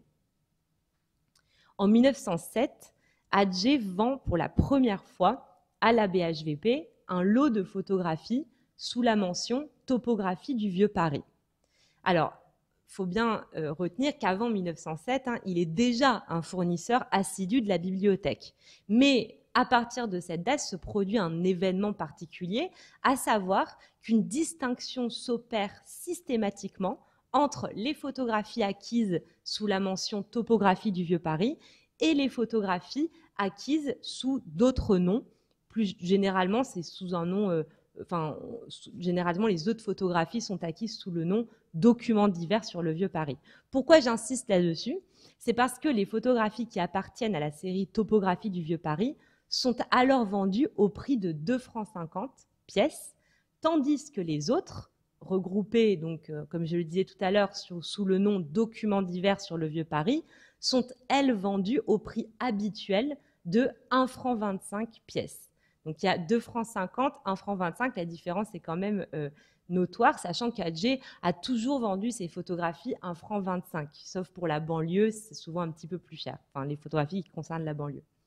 Pourquoi donc une telle différence de prix pour des épreuves qui sont sensiblement identiques? Quand je dis identiques, je veux dire qu'en apparence, il s'agit du même type d'épreuve. C'est le même type de tirage, c'est le même type de carton de montage, et ce sont des sujets tout à fait similaires entre les différentes séries. Alors, plusieurs historiens avant moi ont soulevé cette question et ont formulé l'hypothèse tout à fait convaincante selon laquelle la bibliothèque y serait pour quelque chose dans la constitution de cette nouvelle série. En effet, cette hypothèse tend à être renforcée quand on sait que la bibliothèque est la seule de toutes les institutions clientes d'Adjé à acheter ses photographies sous le nom Topographie du Vieux Paris. Il y a vraiment une relation directe entre les deux. Pour cette raison d'ailleurs, petite parenthèse, les photographies que je vais vous présenter dans la suite de cette présentation ont toutes été prises dans le fond de la BHVP, mais comme elles ne sont pas encore numérisées, je m'excuse par avance de la qualité de mes propres photographies, puisque il y a un plastique protecteur, donc souvent le reflet ne permet pas de les voir dans les meilleures conditions, mais bon, normalement, vous arriverez quand même à distinguer les lieux que je vais vous présenter. Alors, restons prudents cependant, parce que si collaboration il y a eu entre Adjé et la bibliothèque historique, il est peu probable qu'elle se soit manifestée sous la forme de véritables commandes, à la manière de celles reçues par exemple par les photographes de la commission du Vieux Paris. Il semblerait plutôt qu'Adjé se soit vu confier des instructions générales, un itinéraire, une méthode peut-être, afin de procéder quartier par quartier et rue par rue, comme il ne l'avait encore jamais expérimenté auparavant. À partir des numéros de négatifs qui sont apposés au dos de chaque montage vendu des photographies vendues à la BHVP, il est possible de retracer peu ou prou l'itinéraire suivi par Adjé dans le quartier Richelieu. Si son approche est plus systématique que ce qu'il a précédemment expérimenté, il faut bien comprendre qu'Adjé ne propose pas non plus un inventaire exhaustif du quartier. Il fait quand même des choix. Son attention se porte sur certaines rues en particulier, sur certaines façades en particulier. Alors généralement, et c'est quelque chose qui est propre à cette série, lorsqu'il entre dans une nouvelle rue, Adjé commence par prendre une vue d'ensemble. Comme vous pouvez le voir ici avec l'exemple donc de la rue Colbert, il prend d'abord une vue d'ensemble, puis il opère quelques cadrages serrés sur certaines façades qu'il choisit avec soin. Donc ici en 1907, une vue d'ensemble de la rue Colbert, puis 3 points particuliers sont photographiés, à savoir l'ancienne voûte qui est tout en haut à gauche, puis l'hôtel de Nevers en bas, et enfin la fontaine Colbert. 2 photographies sont produites de la fontaine Colbert, puisque le détail de la fontaine est photographié par Adjé, mais ce détail-là, il va entrer, si vous m'avez bien suivi, dans la série L'art dans le Vieux Paris, puisque c'est un détail d'architecture, c'est un ornement qui ne correspond pas, enfin, qui rentre dans une autre série créée par le photographe bien avant. Alors, pour cette série Topographie du Vieux Paris, Adjé ne s'aventure que rarement dans les cours d'immeubles ou à l'intérieur des maisons, comme il en a l'habitude depuis le début de sa carrière. Il adopte plutôt le point de vue du passant et photographie les façades depuis la rue. Cela nous permet finalement de progresser au fil des images dans le quartier à la manière d'une promenade. Et d'ailleurs, Adjé a très souvent été associé à la figure du flâneur. Ce n'est pas pour rien. Regardez par exemple ici rue du Mail, le photographe nous offre un aperçu des différentes façades qui se succèdent tout au long de la rue. Alors cette approche systématique qui est révélée par cette série se retrouve aussi au travers du traitement de certains lieux emblématiques du quartier. C'est le cas notamment des passages et autres galeries qui sont scrupuleusement photographiées par Adjé. Vous remarquerez toutes en 1907. Donc il y a vraiment une approche systématique. Quand on compare avec la commission du Vieux Paris, la commission du Vieux Paris, elle ne fait photographier que la galerie Colbert et le passage Vivienne. Donc on voit qu'il n'y a pas vraiment la même méthodologie, la même approche pour les deux corpus. Enfin, la série Topographie du Vieux Paris se distingue aussi des autres par la précision des légendes qu'Adjé appose sur le carton de montage de chaque épreuve qu'il vend à la bibliothèque historique. L'adresse y est rapportée, mais ça, c'est dans tous les cas, Adjé mentionne l'adresse. Ce qu'il y a de nouveau, c'est que, premièrement, il mentionne souvent le point depuis lequel la vue a été prise, ce qui dénote bien une volonté d'exactitude propre à la connaissance de la topographie de la ville. Comme ici, donc, vous avez ces 2 photographies dont il est spécifié qu'elles sont prises depuis la rue de Valois. Ce qui est rare, d'habitude les légendes ne mentionnent pas ça. Mais plus souvent encore, l'adresse mentionnée dans la légende est rattachée à une anecdote ou à un événement historique, ce qui est tout à fait nouveau, comme sur cette photographie où Adjé nous apprend, en commettant d'ailleurs une erreur qui a été corrigée par quelqu'un à la bibliothèque historique, je ne sais pas quand. Sur cette photographie, Adjé nous apprend que Diderot est mort dans cette maison. D'ailleurs, j'ai également, je ne sais pas si vous lisez comme moi 1734, mais Diderot n'est pas mort en 1734, donc Adjé a commis visiblement 2 erreurs dans cette légende, mais passons.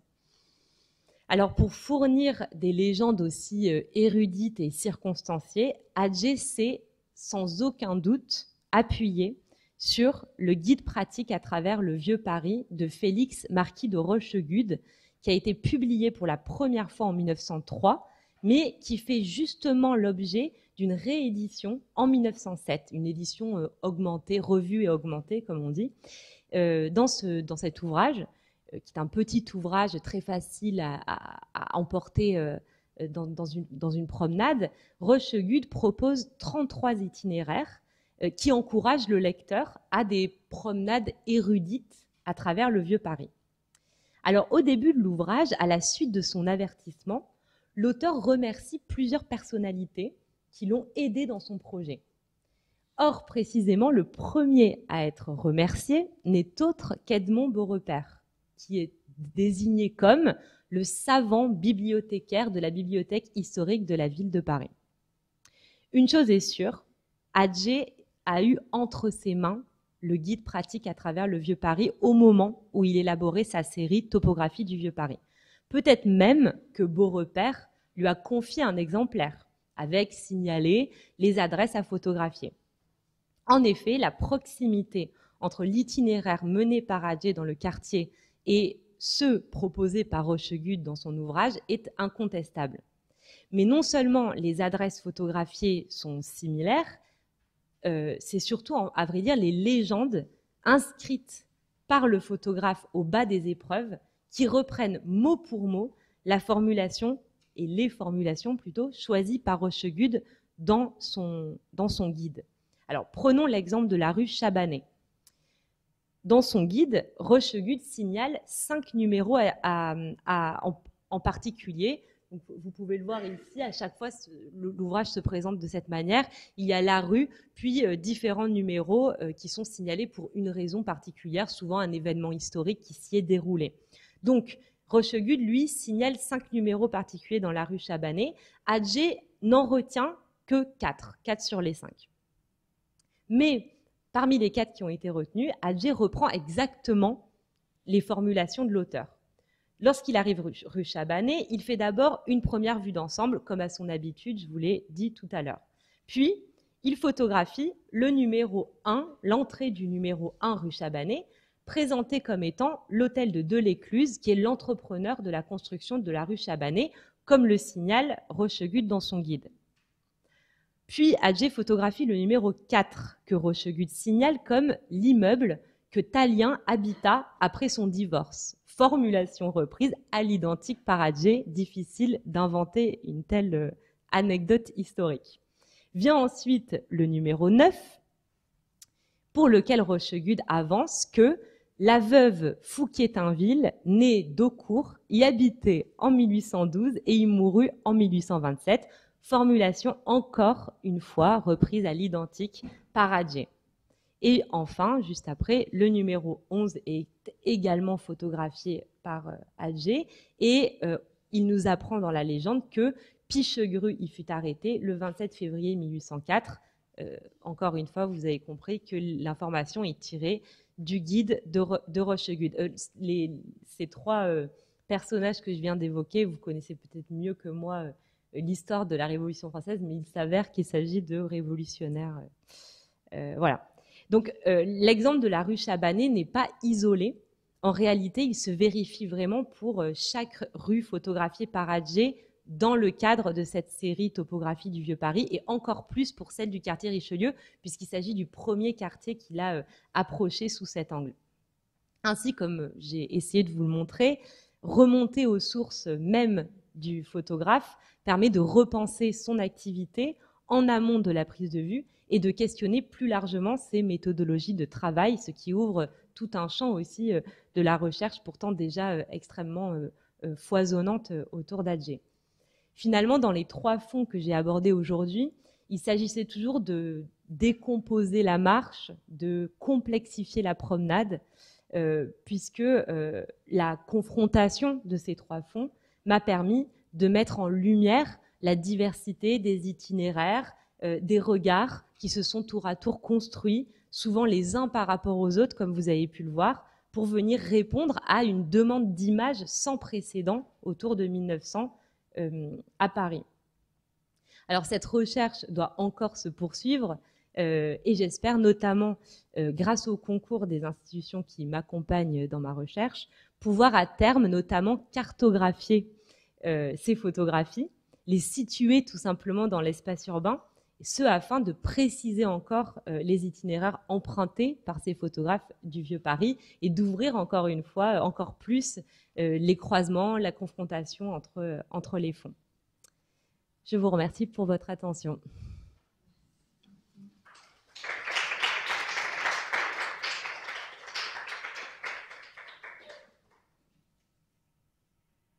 Merci beaucoup, Olga. C'était très intéressant, très enrichissant aussi.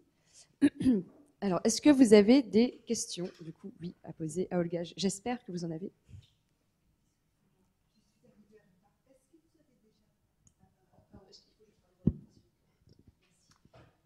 Je m'excuse d'être arrivée en retard, mais est-ce que vous avez déjà publié au moins une partie de votre recherche? J'ai déjà publié une petite partie dans une revue de photographie, oui. Laquelle? Qui s'appelle Photographica, qui est une nouvelle revue de photographie qui a à peu près 2 ans. C'est dans le numéro 2 de la revue. Vous pourrez trouver un article où oui, je parle de ces photographes. Et votre étude n'est pas en ligne, évidemment, vu que vous êtes en train de publier encore. J'ai pas encore terminé ma thèse, donc voilà, je suis encore en cours de finition.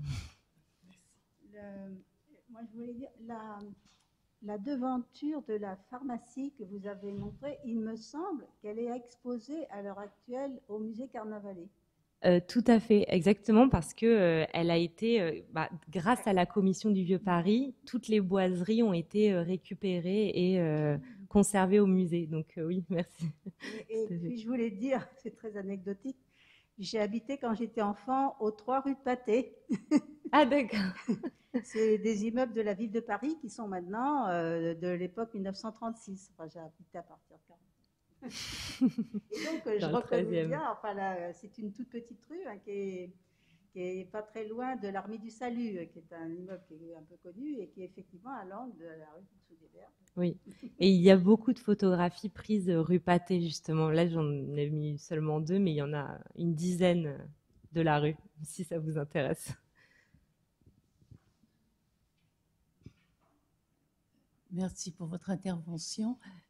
S'il marche. Vous avez terminé par la rue Chabanais, mais je suis un peu surprise, ou peut-être parce que vous avez fait un choix. Il n'a pas pris de maison close, parce que disons que cette rue est connue pour ça. Oui, justement, ce qui montre bien. Et comment ça se fait qu'il n'y a pas de photos? Alors, je pense que justement, cela montre bien qu'il a suivi en fait très précisément le guide du marquis de Rochegude et que dans le guide, il n'est pas, comme ils ne sont pas mentionnés les maisons closes, il les a exclus potentiellement de sa recherche. Oui, parce que ça aurait été intéressant d'avoir justement la façade avec. C'est vrai. Mais il s'avère que Adjé a photographié les maisons closes plus tard, dans les années 20. Les maisons closes ont constitué une de ses séries assez tardives. Voilà, mais donc pas dans le cadre de cette série-là.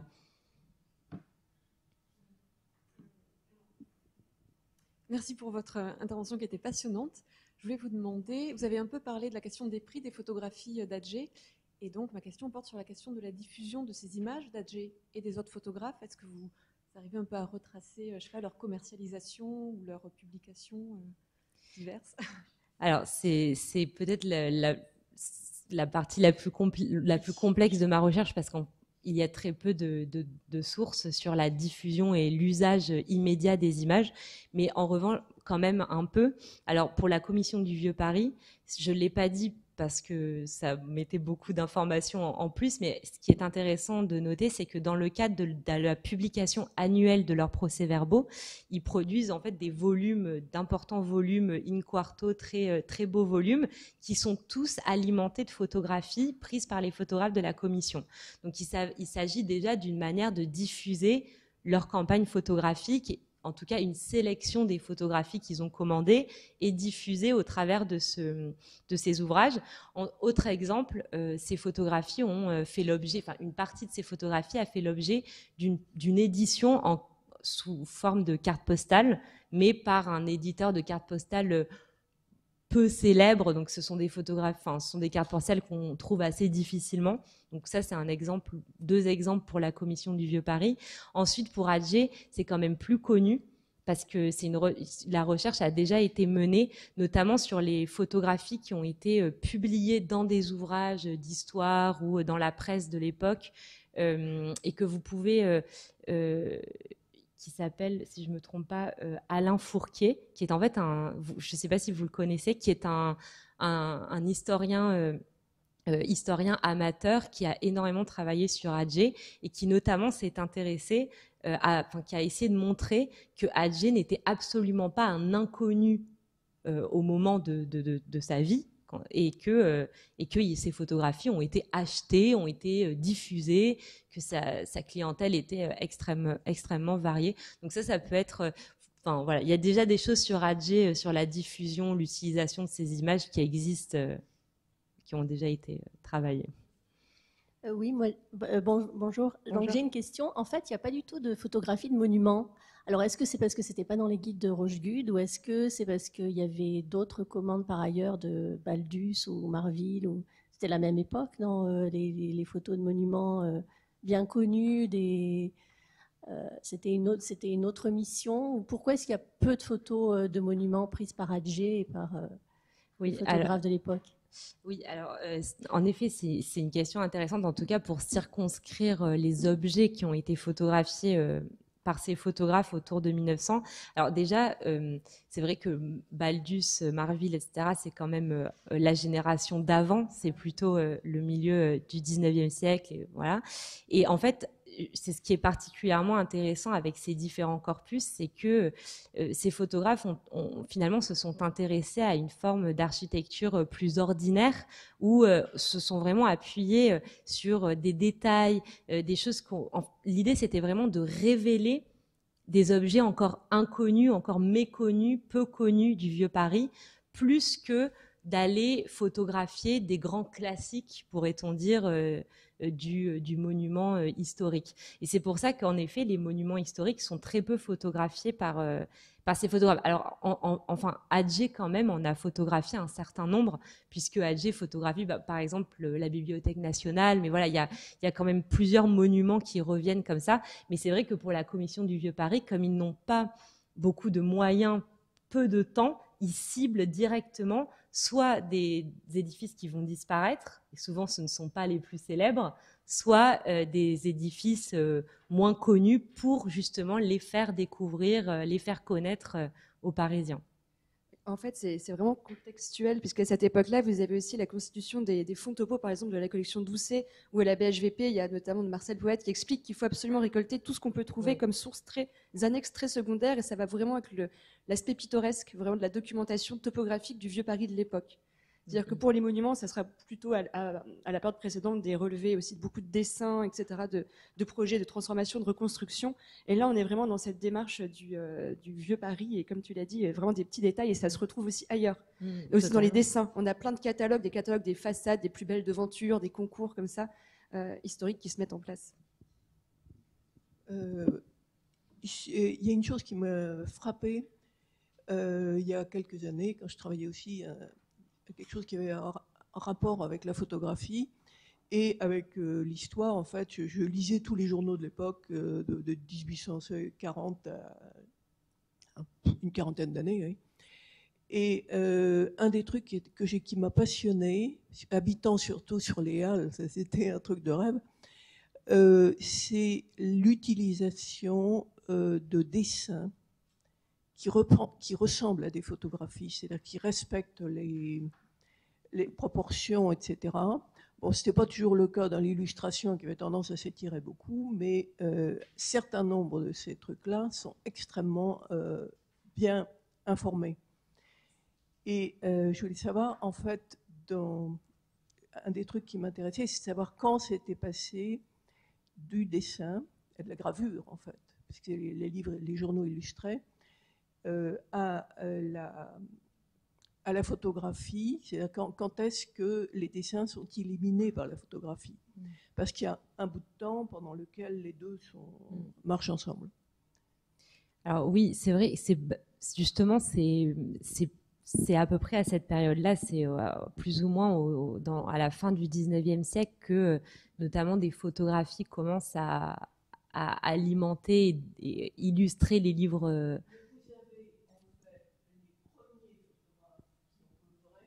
Ils étaient autour du Palais Royal. Oui. Et ça, c'est dans les années 1840. Oui, oui, c'est exactement. Oui, oui. Donc c'est à partir de ce moment-là, et en plus, moi j'avais suivi certains photographes qui ont quitté Paris pour aller se promener d'une ville à l'autre en vendant très bien ce qu'ils faisaient. Et vous avez par exemple un photographe tout à fait remarquable qui a travaillé sur l'île à une époque où on démolissait les trucs anciens parce que, comme à Paris, on voulait faire du neuf.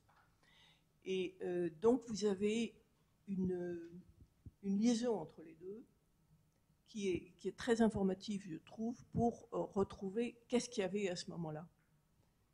Et pourquoi est-ce qu'on ne trouve que des photos maintenant ou que des dessins? Je ne sais pas si le dessin disparaît tant que ça, en tout cas dans la pratique des historiens, des défenseurs du Vieux Paris. On retrouve par exemple dans leurs notes de travail constamment des dessins dans les marges. Ils ont vraiment, ils perdent pas vraiment ça. C'est plutôt que la photographie est déjà premièrement un gain de temps et immense, aussi un gain financier. Un daguerréotype, c'était grand comme ça. Donc, tant qu'ils sont dans les daguerréotypes, les dessins peuvent être effectivement plus désirables. Parce qu'on, oui, mais surtout le daguerréotype est beaucoup moins diffusé. Là, on parle de photographie au début du XXe siècle. La photographie a quand même énormément évolué. C'est plus le même rapport, ça coûte pas le même prix. Voilà. C'est aussi ça qui marque la différence. Au temps du daguerréotype, le dessin était encore nécessaire, évidemment, mais autour de 1900, ça devient beaucoup plus simple d'utiliser la photographie. D'accord, merci. Il y avait toujours aussi des recueils de dessins, de croquis, par exemple pour documenter les enseignes qui disparaissaient.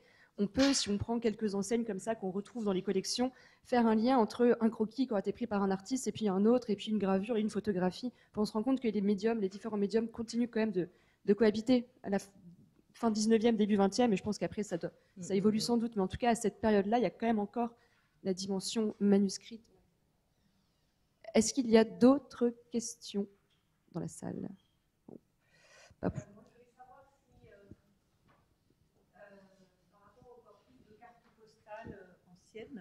Si ça a été étudié, la façon de travailler par rapport à vos photographes.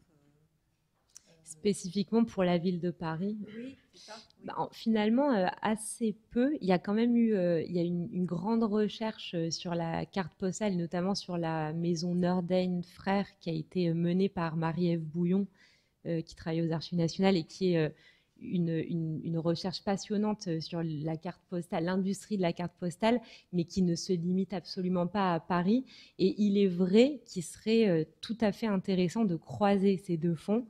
En effet, surtout que la représentation de Paris n'est absolument pas la même, faite et commandée par des amateurs du Vieux Paris, comme je viens de vous présenter aujourd'hui, et pour des photographies cartes postales plus touristiques qui répondent à des enjeux tout à fait différents. En effet, c'est quelque chose qui pourrait complètement c'est une recherche qui pourrait complètement se poursuivre sur ce point-là. Mais non, il y a des choses, mais je pense pas. Je pense à rien en particulier qui viendrait comparer à l'échelle de la ville de Paris ces différents fonds.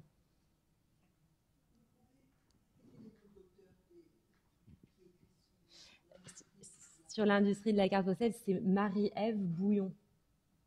B-O-U-I-2-L-O-N. O-N. Alors moi, je me demandais aussi, tu as parlé au tout début des studios de photographes dans le quartier. Alors ça, c'est très intéressant puisque en faisant des recherches complémentaires, j'ai aussi vu qu'il y avait donc Eugène Fixon. Je ne sais pas si Eugène Fixon, tu l'as déjà croisé. Enfin, est-ce que c'est Eugène son prénom, je ne sais plus, mais en tout cas, c'est Fixon. Oui, juste de nom, mais oui, oui, complètement. Et il y a notamment donc Victor Plumier. Et j'ai vu qu'ils habitaient vraiment en face, dans la deuxième portion de la rue Vivienne. Donc il y en a un, c'est 33 rue Neuve-Vivienne, et l'autre, il est, je crois, juste à côté. Et donc, est-ce qu'il y avait une logique comme ça de, je sais pas, de microcosme d'architectes, enfin d'architectes, pardon, de photographes installés au même endroit? Et aussi, j'ai vu qu'ils faisaient pas mal de portraits. Donc je suppose que ces photographes ne vivent pas uniquement de la commande ou du coup de la photographie de rue, de quartier, enfin de façade, parce qu'il y avait aussi de la commande un peu de portraits. Et justement, on s'intéresse aussi dans le projet à la question des réseaux. Et on a vu qu'ils prenaient en photo des portraits d'acteurs, par exemple, qui travaillent à l'Opéra Comique ou au Théâtre du Vaudeville. Enfin, on se rend compte qu'il y a des liens comme ça qu'on peut créer à l'échelle voilà, du quartier. Et eux-mêmes, est-ce qu'ils étaient en réseau? Enfin, est-ce qu'ils étaient en... Est-ce qu'ils se refilaient des commandes, ce genre de choses? Alors, justement, en introduction de cette communication, je vous parlais de l'ancrage photographique très important du quartier, mais attention, c'est-à-dire que la grande période au cours de laquelle l'industrie photographique se développe massivement, c'est-à-dire dans les années 1860, et au cours de laquelle le quartier est surreprésenté, enfin surpeuplé par des photographes et des studios de photographie, n'est pas la même que celle que j'ai étudiée et que je vous ai présentée aujourd'hui autour de 1900. C'était plutôt anecdotique dans le sens où c'est symbolique de s'intéresser en tant qu'historienne de la photographie au quartier Richelieu, puisque c'est un lieu d'intense activité photographique tout au long, dans la seconde moitié du 19e. Mais quand même, donc disons que autour de 1860 et puis voilà, jusqu'à la fin du 19e siècle, ce quartier est un quartier qui regroupe et qui accueille énormément de photographes, et en effet, la plupart du temps, ce sont des studios de portraits, ce sont des portraitistes. Donc c'est tout à fait logique que tu aies retrouvé des éléments comme ça. Il y a peut-être des photographes qui travaillent sur commande, mais par exemple, tous les photographes de la commission du Vieux Paris sur lesquels je travaille et Alger, aucun n'habite dans le quartier Richelieu et aucun n'y a son studio. Aussi, pourquoi? Parce que le quartier Richelieu, en tout cas toute la partie sud des grands boulevards, est tellement un haut lieu de la photographie qu'en fait, il n'y a que les plus grands noms qui se retrouvent dans ces quartiers. Et le petit photographe qui travaille sur commande pour la ville de Paris, voilà, n'a pas vraiment ces quartiers ici. Merci.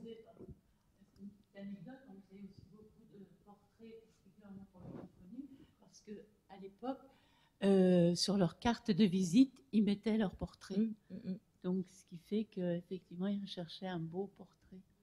On a Haussmann ou beaucoup d'autres, en fait. Les portraits, on les appelle des cartes de visite. Voilà, c'est ça. Et qui est invité chez Madame Attel, vous apportiez votre portrait pour qu'il se mette dans son salon. Ouais. C'était phénoménal, mais en fait, le développement de photos tient justement au portrait. C'est ça qui a impulsé. D'où le fait que les acteurs ils fassent des portraits, notamment, etc. Oui.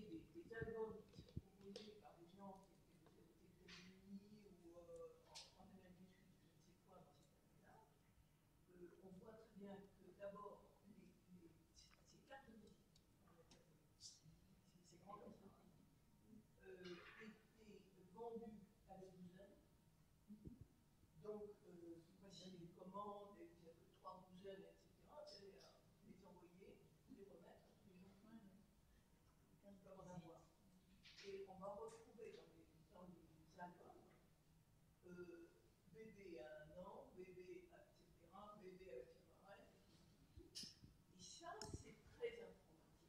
Mais d'un autre côté, c'est très informatif si on sait qui il s'agit. Pour retrouver, comment ça existe. Mais ça a amené un développement extraordinaire.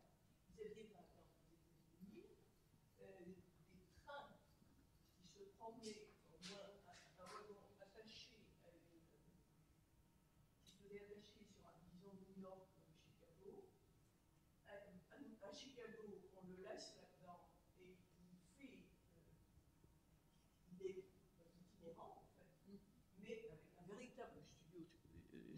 dans ses mains. Donc, il annonçait qu'il était là pour 15 jours ou 3 semaines, et puis si ça marchait bien, il pouvait rester 6 mois ou plus. Et ça, ces déplacements, ça fait vraiment, c'est itinérant, c'est très très amusant à regarder, à étudier, et ça permet de suivre aussi la connaissance des choses. C'est là quand vous allez, un photographe de Paris, quand il va aller s'installer à Lille, il va faire des photos sur l'île, et surtout sur l'île qu'on est en train de démolir, ou de reconstruire. Les photos existent dans les deux sens. Et à ce moment-là, bon, au bout de 3 semaines, 1 mois ou je ne sais quoi, il repart, et puis l'année suivante, il revient, et là, il reste 10 ans. Parce qu'il avait fait son trou et tout et tout. Et on a des photos qui remontent, là, par exemple, la Grand Place, où des façades qui sont intégralement la même chose qu'à ce moment-là. Et ça, c'est... Merci. Et j'avais encore une question aussi par rapport à ce que tu as montré, le bâtiment qui fait 9 niveaux. En fait, c'est un bâtiment construit par un entrepreneur qui s'appelle Guiraud de Talleyrand, effectivement vers 1781, et à l'époque on l'appelait la Tour de Paris. Exactement. Voilà. J'ai dû voir quelques articles. C'est très drôle. C'était l'immeuble le plus, enfin, soi-disant le plus haut de Paris. Ouais. C'est ça. Alors l'immeuble, alors je ne sais pas si je peux montrer la diapo, c'était cet immeuble de 9 niveaux qui est juste vraiment derrière là, qui aujourd'hui a un escalier, on dit plutôt escalier à double hélice. En fait, c'est ça, c'était une rampe qui desservait les numéros pairs et une rampe pour les numéros impairs. Et quand il y avait des descentes de police, parce qu'on est juste à côté du Palais Royal, mais on n'est pas dans le Palais Royal, en fait, ça permettait de sortir sans problème. Et on voit que c'est une architecture qui est extrêmement neutre, parce que c'était une architecture pour abriter des activités illicites. Et c'est un paradoxe, parce qu'à la fois, il fait une façade très neutre, sans aucune décoration, mais en même temps, il attire quand même le passant en faisant le plus haut de Paris. Oui. C'est assez intéressant. Et cet immeuble, aujourd'hui, c'est la médiathèque de la Banque de France qui est à l'intérieur. Ça a été privatisé, en fait, ça appartient à la Banque de France, cet îlot. Et je me posais la question, voilà, je voulais revoir la date, 1912. Eh bien, je crois que c'est précisément à ce moment-là où on veut... Oui.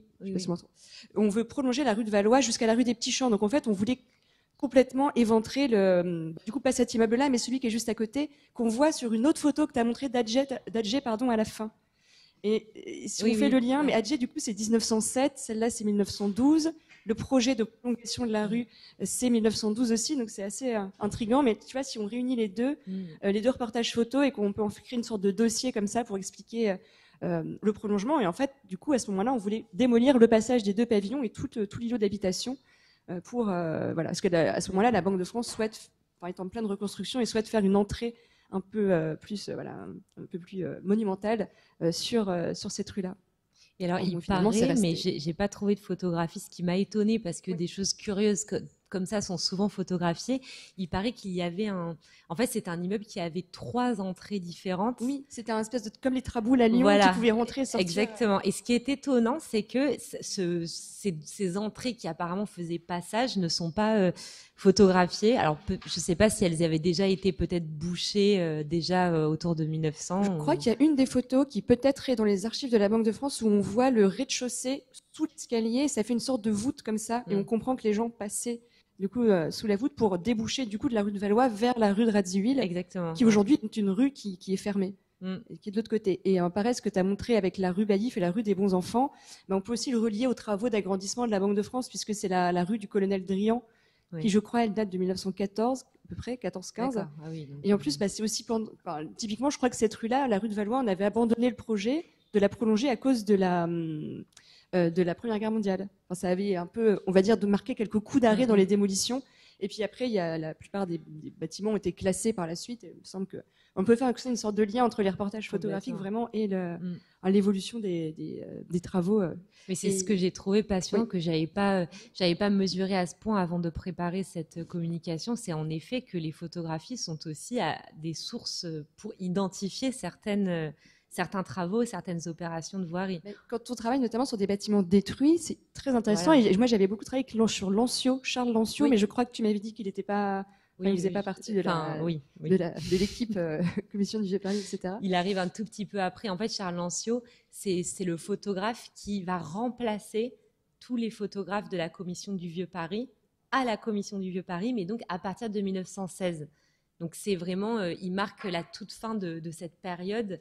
Il y a la première phase où plusieurs photographes sont sollicités. Et puis 1916, date à laquelle Charles Lancelot est appelé et obtient un monopole auprès de la Commission du Vieux Paris pour faire toutes les campagnes photographiques. Et ce qui est intéressant, c'est quand on compare le type d'architecture que prennent en photo les photographes autour de 1900 et ceux de Charles Lancelot, qui lui va plus aller vers des maisons ou des immeubles un peu plus luxueux, par exemple beaucoup dans le quartier du 9e arrondissement, dans le 10e, etc.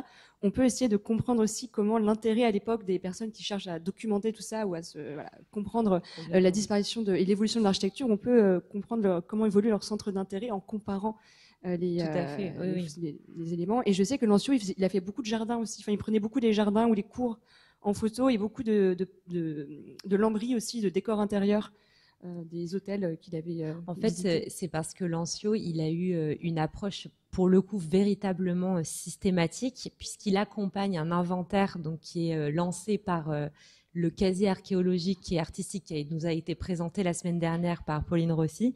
Et il y a vraiment cette fois-ci l'idée on documente là pour le coup vraiment maison par maison, puisque ce fonds est censé servir ensuite lorsqu'il y aurait des travaux, des projets de reconstruction, de transformation, on pourrait aller à l'adresse inventoriée et voir s'il y a des choses à conserver, à ne surtout pas détruire.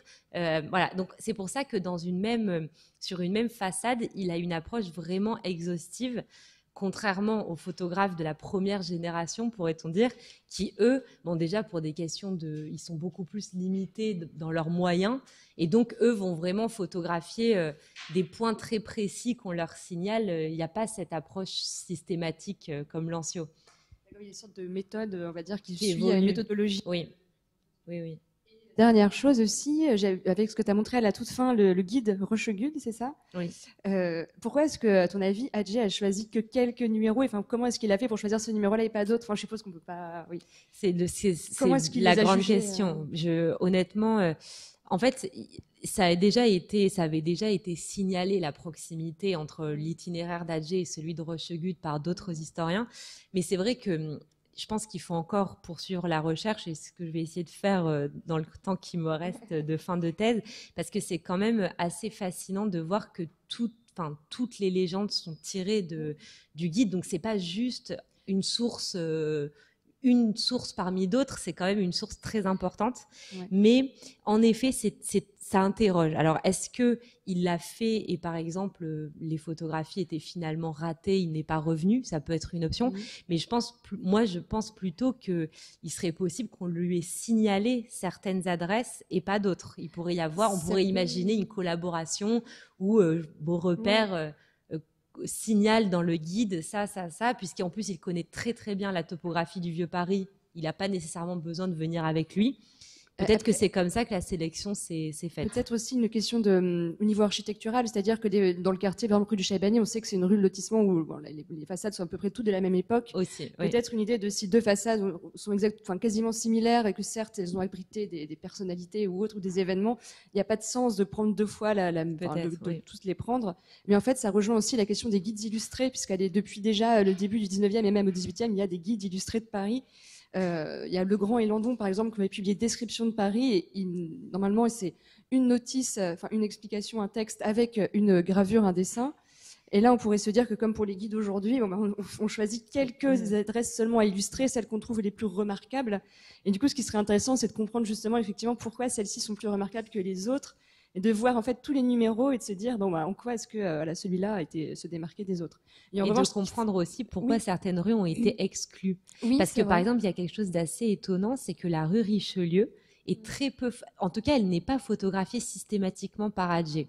Alors, il photographie la Fontaine Molière, il photographie certaines devantures, mais assez rarement.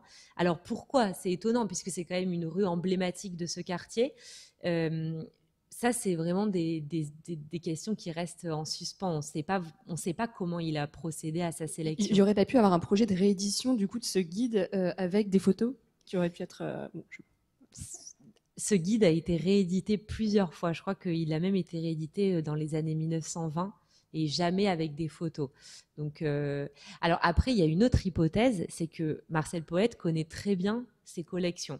Il faut donc, comme je le disais, les collections à la bibliothèque historique, elles sont, les photographies sont classées topographiquement. Donc ça veut dire quartier par quartier, rue par rue, et donc les fonds sont tous mélangés. Ça pourrait être une hypothèse que Poët connaissait tellement bien les fonds qu'il savait que tel ou tel immeuble avait déjà été photographié et qu'il aurait, par exemple, demandé plutôt tel ou tel autre parce qu'on n'avait pas de représentation, de reproduction de certains immeubles. Ça pourrait aussi être une hypothèse, même si, à vrai dire, par exemple, le numéro manquant là sur la rue Chabanais n'est pas dans les collections de la BHVP sous une autre forme. Donc, ça reste un mystère. Et puis peut-être aussi que ça n'a pas tant été une commande que ça. On ne peut pas savoir. C'est vrai que le fait que le prix soit aussi différent entre cette série et les autres photographies d'Alger nous pousse quand même à penser qu'il y a eu collaboration d'une certaine manière, mais on ne sait pas jusqu'où, on ne sait pas exactement, on n'est pas sûr que Poët en a été l'initiateur. Ce sont plutôt des hypothèses. Un projet qui aurait échoué, ça arrive parfois. Est-ce que vous avez d'autres questions à poser à...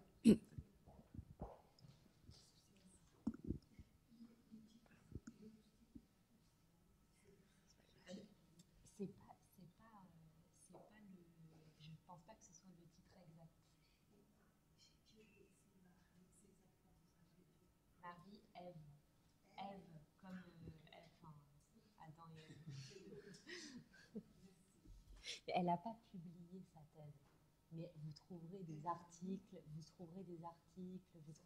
Non, oui, je pense.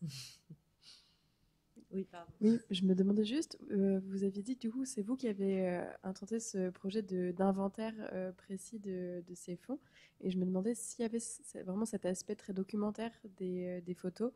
Est-ce qu'on peut expliquer justement que cet inventaire n'ait pas été réalisé avant, en fait? Parce que vraiment, c'était des photos qui avaient cet usage de documentaire, de vraiment documenter la ville et sa topographie.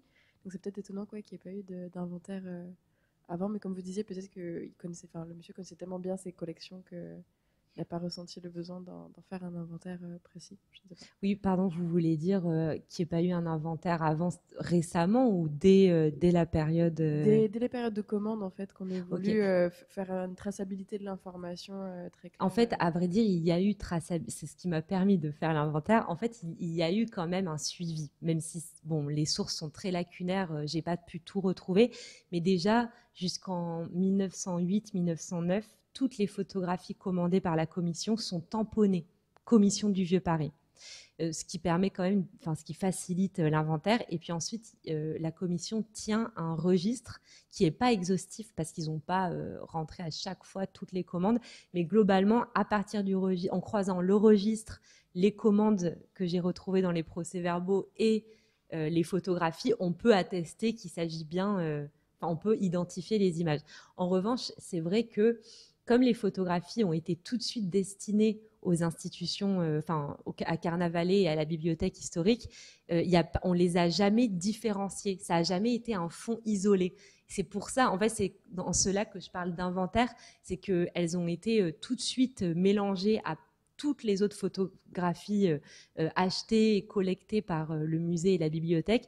Et donc, on ne savait plus vraiment, il était difficile de les raccrocher à une histoire. Moi, c'est comme ça que j'ai mené cet inventaire, essayer de les isoler. Et grâce aux outils qu'on a aujourd'hui, par exemple, le fait de pouvoir isoler des corpus grâce aux outils informatiques m'a permis vraiment de recréer en fait cette collection virtuellement, pourrait-on dire, ce qui est quand même une énorme, quelque chose de très précieux, parce que je peux l'étudier isolée, même si elle est mélangée à toutes les collections de la ville.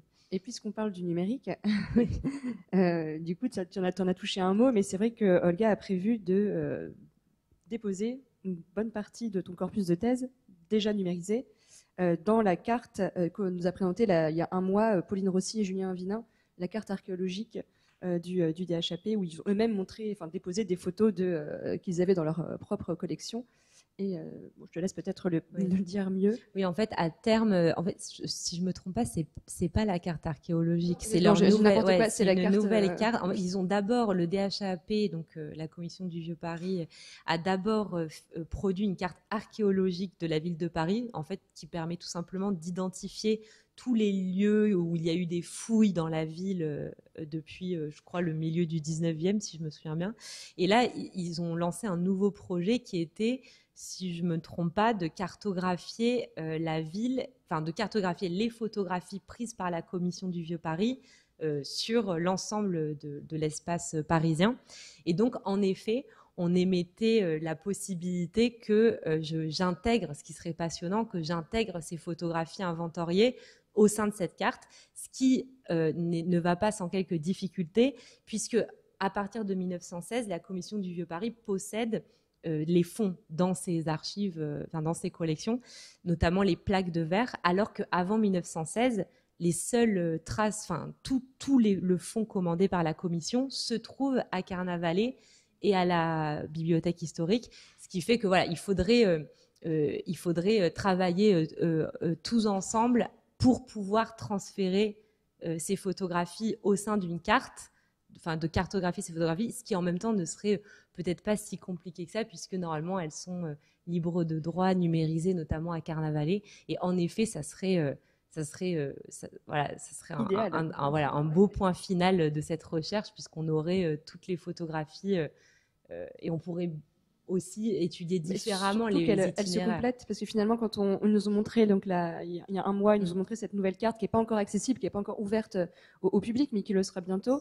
Et on a vu qu'il y avait pas mal de reportages photos, typiquement là, de l'angle entre la rue de Beaujolais et la rue Vivienne, et qui seraient du coup complémentaires, puisque c'est à peu près la même période. Il me semble d'ailleurs que c'est la même période. C'est un peu après. C'est un peu après 1916, ouais. Et ça permettrait d'avoir une vision un peu plus générale. On voit typiquement, la photo qu'on voit juste ici, on voit une petite portion de la façade du Palais Royal sur la rue de Beaujolais. Et dans une des photos du reportage qu'avait montré Pauline il y a un mois, on voit typiquement la suite en fait, de la façade. On a une vue qui est prise d'un autre angle et on peut comme ça réunir et faire un peu comme tu as montré l'espèce de frise pour, je crois que c'était la rue des Bons Enfants. Oui, la rue Baillif. Ouais. Oui, on pourrait faire à peu près la même chose. Fait, ouais. Merci. Est-ce que